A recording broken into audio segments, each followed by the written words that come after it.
morning and welcome to Osaka. We are now in Osaka Station and we're going to Kyoto. Hello, this is your host Tito Nelius because I'm here in Kyoto, diba? In the morning, eating, tasting, syempre, and going to this temple and shrines, diba? So come with me and watch this vlog, you know. And we're back after less than 1 hour drive, train ride, going to Kyoto. We're now to Kyoto. We're now in Kyoto. Welcome to CNT Channel. If your hotel is somewhere in Osaka Station, you can do a day trip to Kyoto. Kyoto train station is very huge, plus there's a lot of people coming here for going out of Kyoto. As you can see, the train station alone lobby is such a massive. Look, oh, high city. Para ka nasa airport, di ba?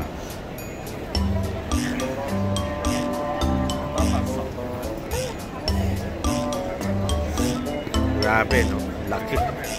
So after going out the Kyoto station, you'll definitely be welcomed by their Kyoto Tower. Ay, umuulan, pero yun, no? Ganda, oh.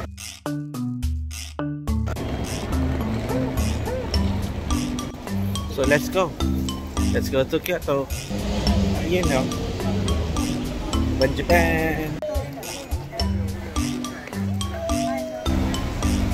Just after going out the Kyoto station, you'll be going to a bus, riding a bus, taking this line. So, pila na tayo. So, bus approaching na raw, no? Papunta doon sa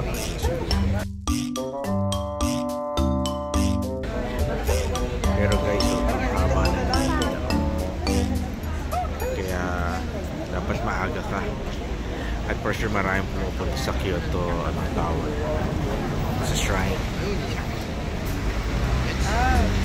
So bigla kang kakanan lang para makita mo na yun, no? Grabe, ilang 100 centuries na to. Ganda rito. Actually, kahit umuulan, okay lang kasi ang ganda ng ulan, para siyang snow. Pero mo ganun, guys. Alam nyo ba, sa Japan nagsimula itong ating Toyota Land Cruiser, diba? At ayun yung kanyang unang model halos, diba?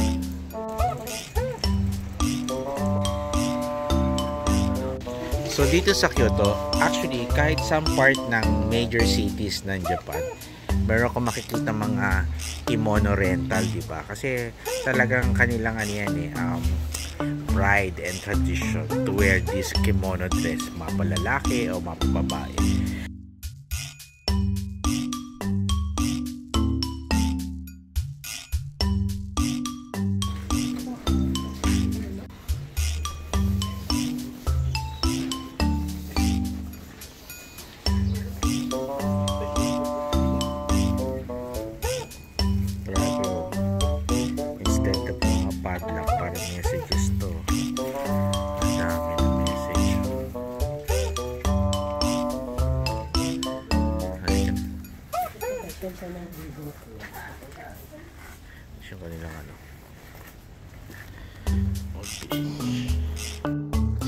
So that came from kanina, diba? From the bus stop.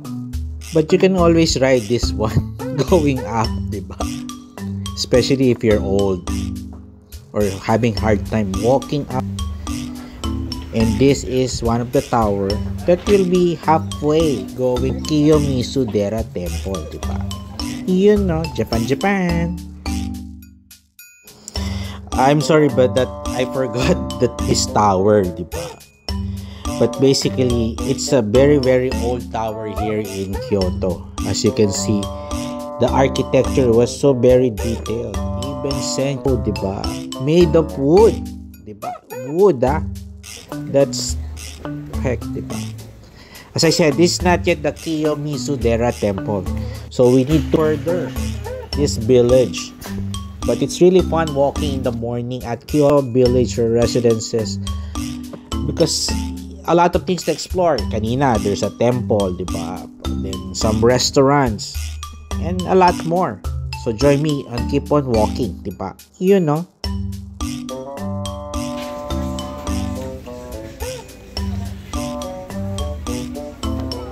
Ice cream.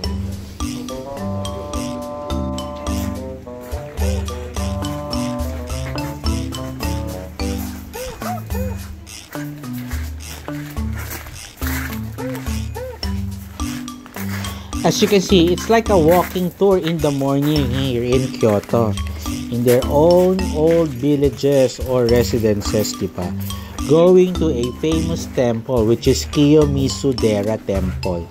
Right in the heart of Kyoto. Which is quite up high or uphill. Kaya later, makikita nyo yung Kyoto Tower where we came from. You know. As I said, we're going uphill dito sa aking walking tour in the morning in Kyoto, going to Kiyomizu-dera Temple, diba? If you will notice earlier, that long uphill street, small street, is kinda, what's this? Peaceful and calm, but now you are right, Tito Nelius. At this portion, it's very crowded because we're approaching here at Kiyomizu-dera Temple already. One of the famous temple here in Kyoto. You know, Japan, Japan. Welcome to Kyoto.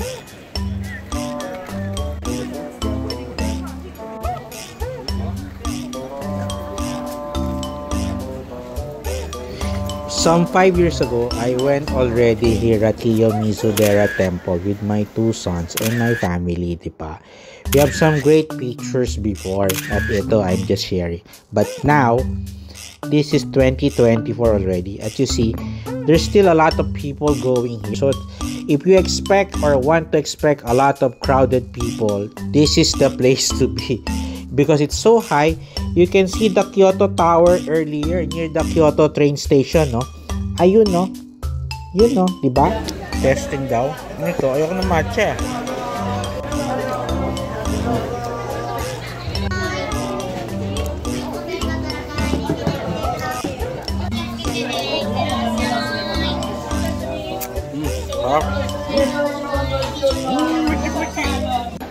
So paalis na kami dito, going to our next temple, no, or next tourist destination dito sa Kyoto, no.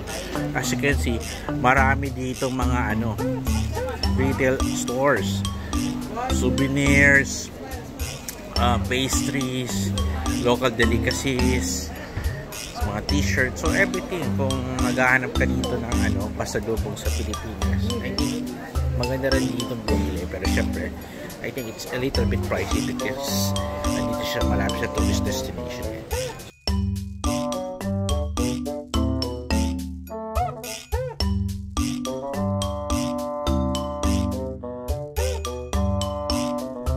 So may 500 yan tayo, no? Pwede. Okay. I'll try one. Try natin to. Yeah, I love cucumbers. Oh, may sukli pa. I know that. Just one stick. Thank you. Para sa vlog.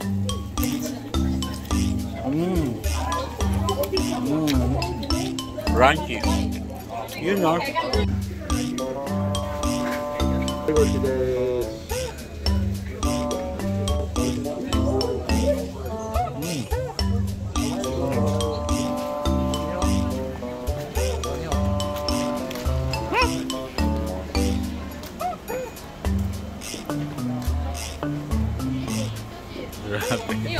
Only in Japan. You know.